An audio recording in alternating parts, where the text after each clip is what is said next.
What's up, folks? It's been a while. The last time I did one of these videos, I had a full, thick, black beard.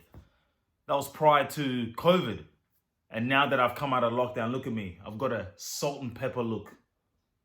Now, there have been many amazing African leaders in recent times, from Sylvana Salimpio, Eduardo Mudalin, Patrice Lumumba, Nelson Mandela, Kwame Nkrumah, Jomo Kenyatta, and many more. But there is one in particular that just warms my heart whenever I think of him, because just like Patrice Lumumba, this man was killed at a very young age. Now, he wanted his country to be self-sufficient from Western nations. And eventually he wanted Africa to be self-sufficient, and that's what got him assassinated. Now, he was extremely selfless.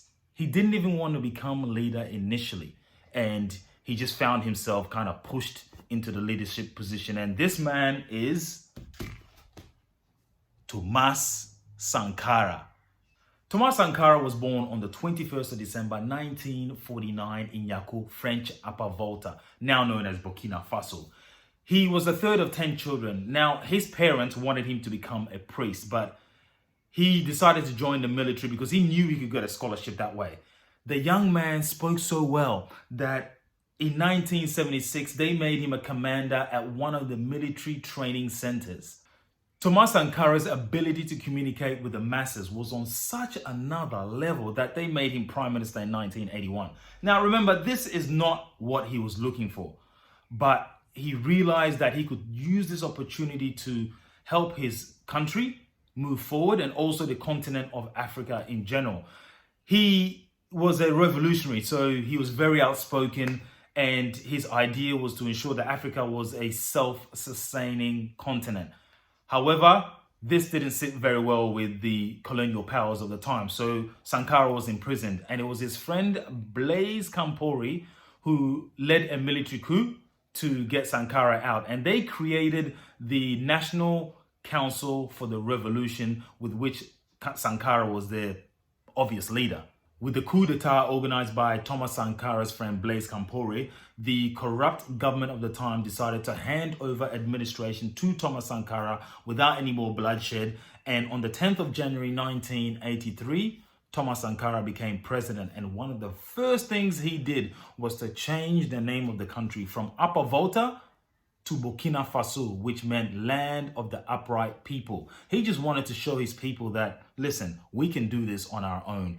And, you know, whenever I see a leader living like a king and their people kind of struggling, it always rubs me the wrong way, because I know that this leader is in it for the wrong reason, but not Tomasankara. One of the reasons why I loved him so much was, listen to this, his possessions, he had 4 bicycles, he had 3 guitars, he had a refrigerator, and he paid himself $450 a month to feed his family, which is madness. That's nothing.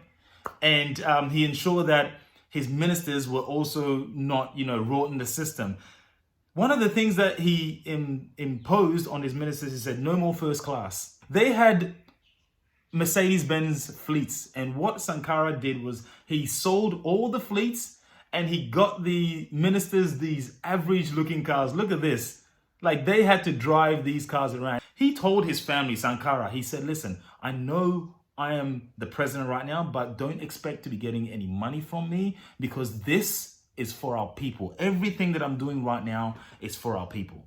Tomasankara accomplished so much in his 3.5 years of being in charge of the country. Now, I'm going to go through some of the list of his accomplishments. I can't go through more. Now, remember, he was 33 years young when he took over the country. Now, some of the things that he accomplished was he encouraged mass sporting activities, because in his mind, he said, healthy body, healthy mind. He vaccinated over 2.5 million children in less than 3 weeks. From yellow fever, meningitis, the man was on a mission. He increased the literacy rate from 13% to about 75%.